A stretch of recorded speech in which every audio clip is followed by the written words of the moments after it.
بسم اللہ الرحمن الرحیم۔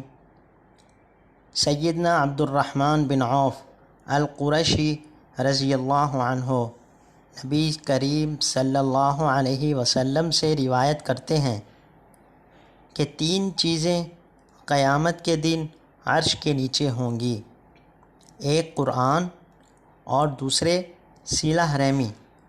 آواز دے گی، خبردار، جس نے مجھے ملایا اللہ اسے ملائے گا، اور جس نے مجھے کاٹا اللہ اسے کاٹ ڈالے گا۔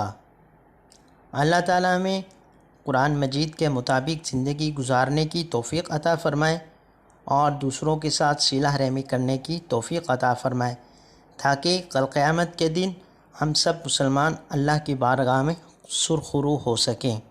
تو میرے دوستو، اگر آپ کو ہماری یہ ویڈیو اچھی لگے تو آپ اس ویڈیو کو زیادہ سے زیادہ شیئر کریں، تاکہ تمام مسلمان آپ صلی اللہ علیہ وسلم کے اس فرمان پر عمل کرنے والے بن جائیں اور قرآن مجید کے مطابق زندگی گزارنے والے بن جائیں اور آپس میں ایک دوسرے کے ساتھ صلہ رحمی کرنے والے بن جائیں۔ شکریہ۔